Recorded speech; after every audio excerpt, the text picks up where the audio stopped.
ओम शांति। आज 11 अप्रैल 2026 ईश्वरीय महावाक्य ज्ञान के मुख्य पॉइंट्स। पहली, अंतर्मुखी बनने से ही अचल, स्थिर और संपूर्ण ज्ञानमय अवस्था प्राप्त हो सकती है।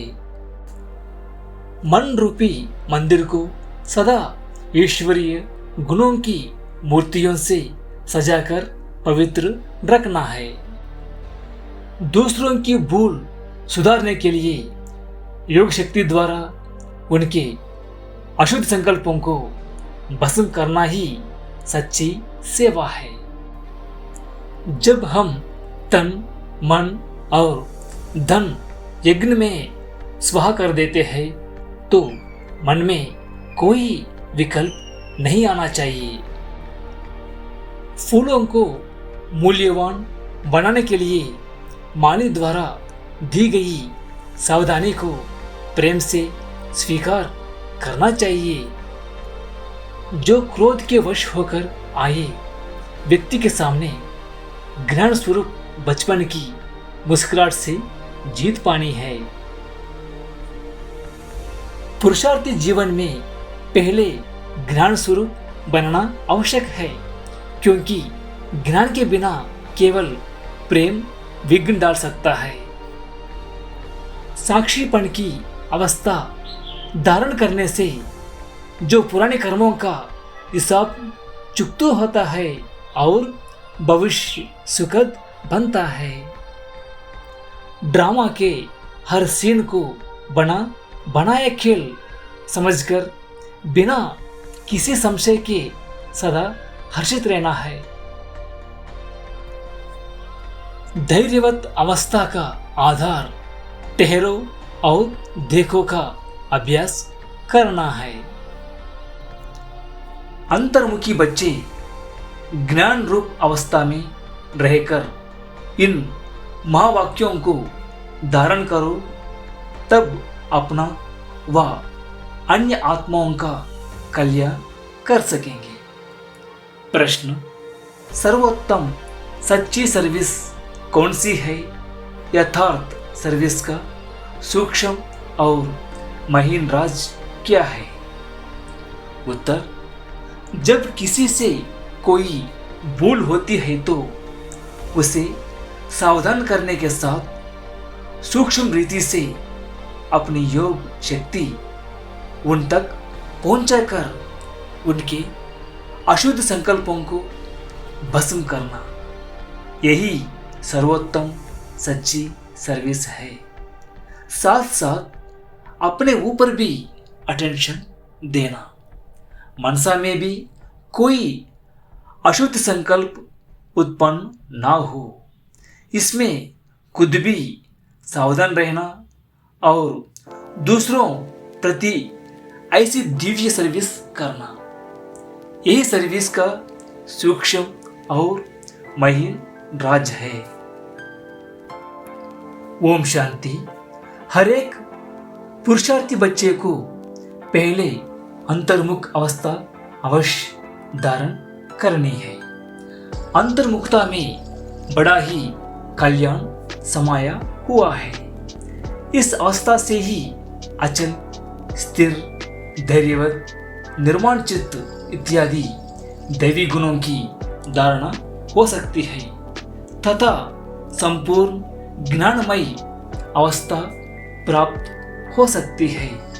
अंतर्मुख न होने के कारण वह संपूर्ण ज्ञान रूप अवस्था नहीं प्राप्त होती, क्योंकि जो भी कुछ महावाक्य सम्मुख सुन जाते हैं, अगर उसे गहराई में जाकर ग्रहण नहीं करते, सिर्फ उन महावाक्यों को सुनकर रिपीट कर देते हैं, तो वह वाक्य हो जाते हैं जो ज्ञान रूप अवस्था में रहकर महावाक्य नहीं सुन जाते। उन महावाक्यों पर माया का परछाया पड़ जाता है।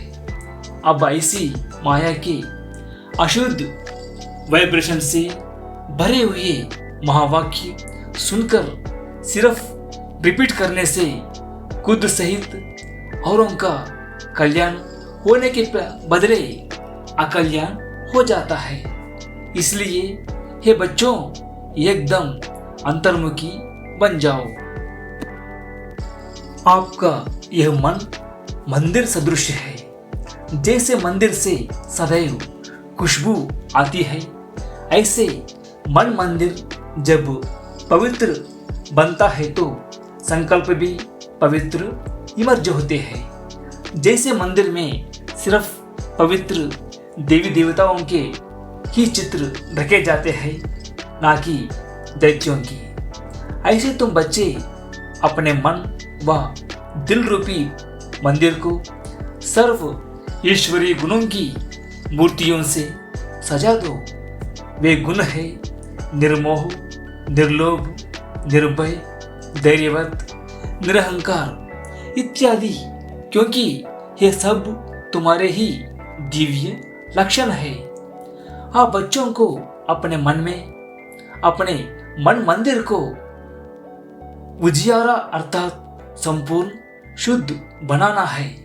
जब मन मंदिर उजियारा बने तब ही अपने उजियारे प्यारे वैकुंठ देश में चल सके। तो अब अपने मन को उज्जवल बनाने का प्रयत्न करना है तथा मन सहित विकारी जो कर्मेंद्रियों को वश करना है, परंतु ना सिर्फ अपना मगर अन्य प्रिय भी यही दिव्य सर्विस करनी है। वास्तव में सर्विस का अर्थ अति सूक्ष्म और महीन है। ऐसे नहीं कि किसकी भूल पर सिर्फ सावधान करना इतने तक सर्विस है, परंतु नहीं, उनको सूक्ष्म रीति अपनी योग की शक्ति पहुंचाए, उनके अशुद्ध संकल्प को भस्म कर देना, यही सर्वोत्तम सच्ची सर्विस है। और साथ साथ अपने ऊपर भी अटेंशन रखना है, ना सिर्फ वाचा अथवा जो कर्मणा तक, मगर मनसा में भी कोई अशुद्ध संकल्प उत्पन्न होता है तो उनका वाइब्रेशन अन्य के पास जाए, सूक्ष्म रीति अकल्याण करते हैं। जिसका बोझ खुद पर आता है और वही बोझ बंधन बन जाता है। इसलिए हे बच्चों, खुद सावधान रहो, फिर अन्य प्रति वही दिव्य सर्विस करो। यही आप सेवादारी बच्चों का अलौकिक कर्तव्य है। ऐसी सर्विस करने वालों को फिर अपने प्रति कोई भी सर्विस नहीं लेनी है। बल कभी कोई अनायास भूल हो भी जाए तो उसे अपना बुद्धियोग बल से सदैव के लिए जो करेक्ट कर देना है।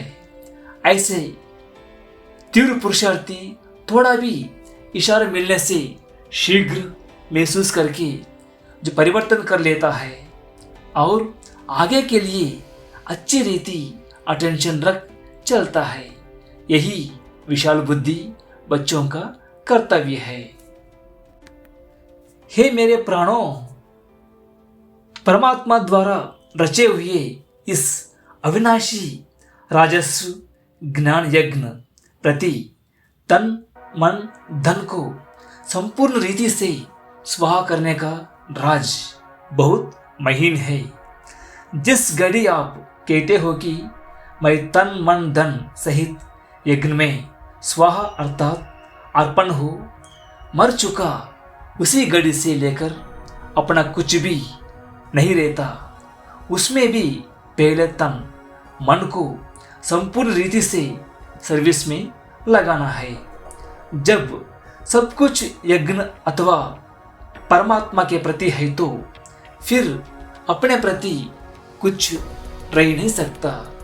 धन भी व्यर्थ नहीं गंवा सकते, मन भी अशुद्ध संकल्प विकल्प तरफ दौड़ नहीं सकता, क्योंकि परमात्मा को अर्पण आपने कर दिया है। अब परमात्मा तो है ही शुद्ध शांत स्वरूप। इस कारण अशुद्ध संकल्प स्वतः शांत हो जाते हैं।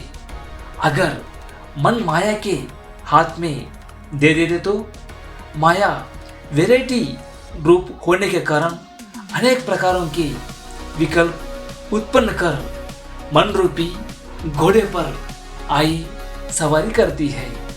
अगर किसी बच्चों को अभी तक भी संकल्प विकल्प आते हैं तो समझना चाहिए कि अभी मन पूर्ण रीति से स्वाह नहीं हुआ है, अर्थात ईश्वरीय मन नहीं बना है। इसलिए ये सर्व त्यागी बच्चों, इन गुही राजों को समझ कर्म करते साक्षी हो, खुद को देखो, बहुत खबरदारी से चलना है।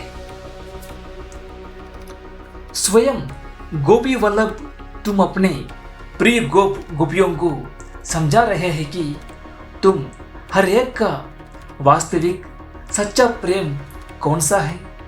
हे प्राणों, तुम्हें एक दो की प्रेम भरी सावधानी को स्वीकार करना है, क्योंकि जितना प्रिय फूल उतना ही श्रेष्ठ परिवरिश। फूल को वैल्यूबल बनाने अर्थ माली को कांटों से निकलना ही पड़ता है। वैसे तुम्हें भी जब कोई सावधानी देता है तो समझना चाहिए जैसे कि उसने मेरी परवरिश की, अर्थात मेरी सर्विस की। उस सर्विस अथवा परवरिश को रिगार्ड देना है, यही संपूर्ण बनने की युक्ति है। यही ज्ञान सहित आंतरिक सच्चा प्रेम है। इस दिव्य प्रेम में एक दो के लिए बहुत रिगार्ड होना चाहिए। हर एक बात में पहले खुद को ही सावधान करना है। यही निर्माणचित अति मधुर अवस्था है। ऐसे प्रेम पूर्वक चलने से तुम्हें जैसे यहाँ ही वे सतयुग के सुहावने दिन आंतरिक महसूस होंगे, वहाँ तो यह प्रेम नेचुरल रहता है, परंतु इस संगम के स्वीटेस्ट समय पर एक दो के लिए सर्विस करने का यह अति मीठा रमणीक प्रेम है। यही शुद्ध प्रेम जग में गाया हुआ है।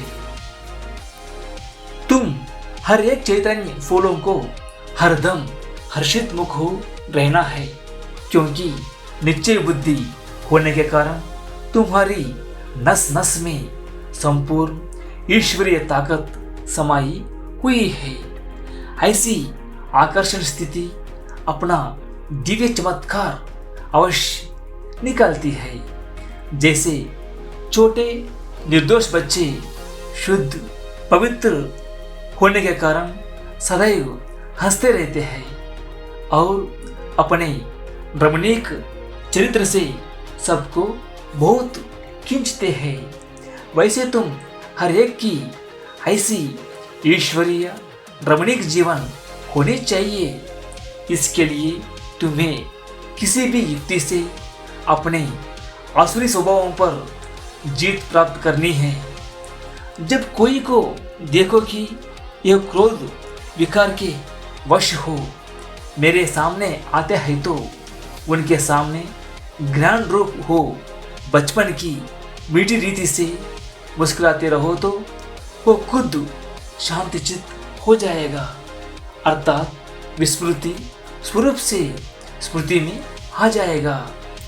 बल उनको पता ना भी पड़े, लेकिन सूक्ष्म रीति से उनके ऊपर जीत पाकर मालिक बन जाना, यही मालिक और बालकपन की सर्वोच्च शिरोमणि विधि है। ईश्वर जैसे संपूर्ण ज्ञान रूप, वैसे फिर संपूर्ण प्रेम रूप भी है। ईश्वर में दोनों ही क्वालिटीज समाई हुई है, परंतु फर्स्ट ज्ञान सेकंड प्रेम। अगर कोई पहले ज्ञान रूप बनने बिगर सिर्फ प्रेम रूप बन जाते हैं तो वो प्रेम अशुद्ध खाते में ले जाते हैं। इसलिए प्रेम को मर्ज कर पहले ज्ञान रूप बन भिन्न भिन्न रूपों में आई हुई माया पर जीत पाकर पीछे प्रेम रूप बनना है। अगर ज्ञान बिगर प्रेम में आए तो कहाँ विचलित भी हो जाएंगे। जैसे अगर कोई ज्ञान रूप बनने के बिगर ध्यान में जाते हैं तो कई बार माया में फंस जाते हैं। इसलिए बाबा कहते हैं, बच्चे, ये ध्यान भी एक सूत की जंजीर है, परंतु ज्ञान रूप बन पीछे ध्यान में जाने से अति मौज का अनुभव होता है। तो पहले है ज्ञान, पीछे है ध्यान। धनिष्ठ अवस्था से ज्ञानिष्ठ अवस्था श्रेष्ठ है। इसलिए हे बच्चों, पहले ज्ञान रूप बन फिर प्रेम इमर्ज करना है। ज्ञान बिगर सिर्फ प्रेम इस पुरुषार्थी जीवन में विघ्न डालता है। साक्षीपन की अवस्था अति मीठी, रमणीक और सुंदर है। इस अवस्था पर ही आगे की जीवन का सारा मदार है। जैसे कोई के पास कोई शारीरिक भोगना आती है, उस समय अगर वो साक्षी सुख रूप अवस्था में उपस्थिति हो, उसे भोगता है तो पास्ट कर्मों का भोग चुकती भी करता है और साथ साथ फ्यूचर के लिए सुख का हिसाब भी बनाता है। तो यह साक्षीपन की सुख रूप अवस्था पास्ट और फ्यूचर दोनों से कनेक्शन रखती है। तो इस राज को समझने से कोई भी ऐसे नहीं कहेगा कि मेरा यह सुहावना समय सिर्फ चुकतू करने में चला गया। नहीं, यही सुहावना पुरुषार्थ का समय है, जिस समय दोनों कार्य संपूर्ण रीति सिद्ध होते हैं। ऐसे दानों कार्य को सिद्ध करने वाला तीव्र पुरुषार्थी ही अतीन्द्र सुख व आनंद के अनुभव में रहता है। इस वैरायटी विराट ड्रामा की हर एक बात में तुम बच्चों को संपूर्ण निश्चय होना चाहिए, क्योंकि ये बना बनाया ड्रामा बिल्कुल वफादार है। देखो, ये ड्रामा हर एक जीव प्राणी से उनका पार्ट पूर्ण रीति से बजवाता है। बड़ कोई रांग है तो वो रांग पार्ट भी पूर्ण रीति से बजाता है। यह भी ड्रामा की नोंद है। जब रांग और राइट दोनों ही प्लेन में नूंदे हुए हैं तो फिर कोई बात में संशय उठाना यह ज्ञान नहीं है, क्योंकि हर एक एक्टर अपना अपना पार्ट बजा रहा है। जैसे बायोस्कोप में अनेक भिन्न भिन्न नाम रूपधारी एक्टर्स अपनी अपनी एक्टिंग करते हैं, तो उनको देखो किससे नफरत आवे और किससे हर्षित होवे, ऐसा नहीं होता है। पता है कि यह एक खेल है जिसमें हर एक को अपना अपना गुड व बैड पार्ट मिला हुआ है। वैसे ही इस अनादि बने हुए बायोस्कोप को भी साक्षी हो एक रस अवस्था से हर्षित मुख हो देखते रहना है। संगठन में यह पॉइंट बहुत अच्छी रीति धारण करनी है। एक दो को ईश्वरीय रूप से देखना है।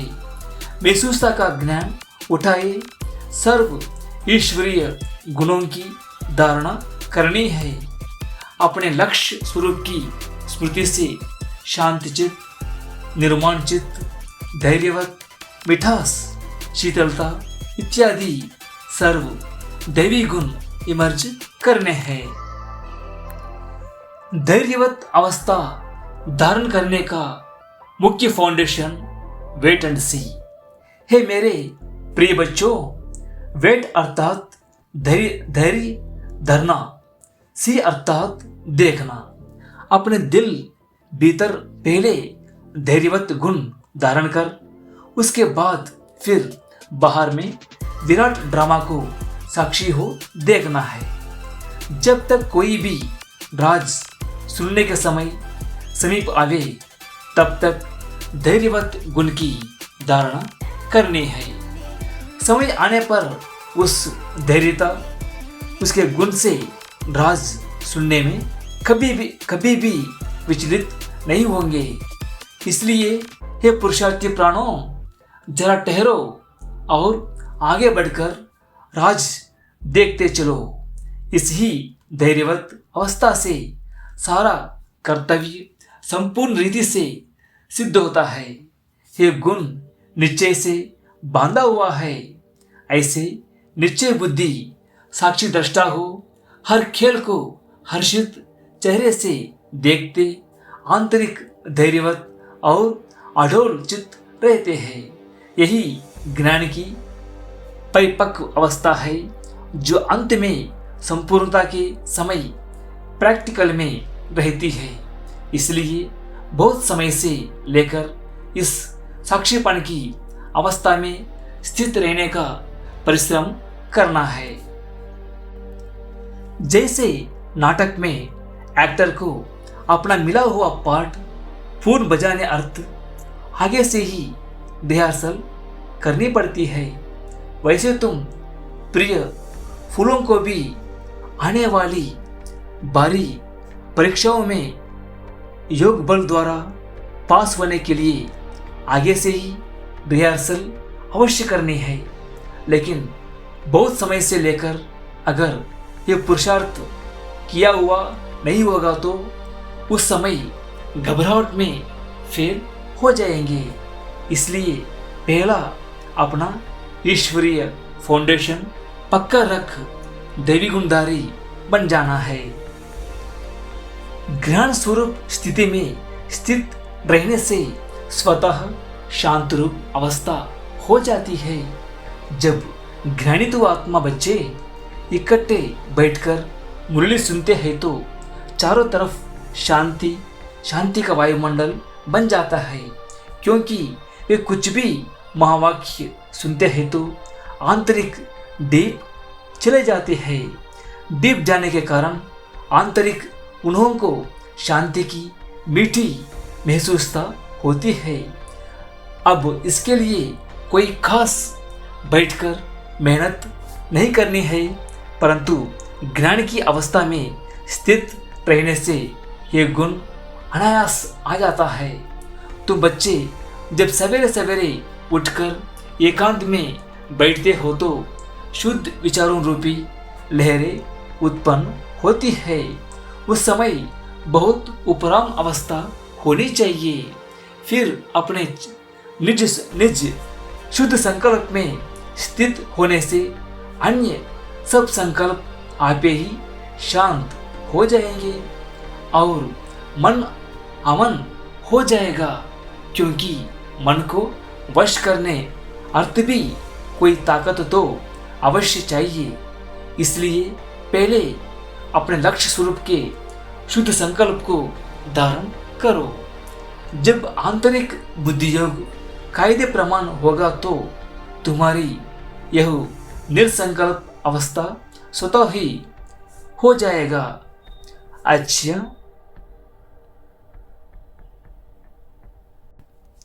मीठे मीठे ज्ञान गुलजारी, ज्ञान सितारों प्रति याद प्यार, गुड मॉर्निंग और नमस्ते।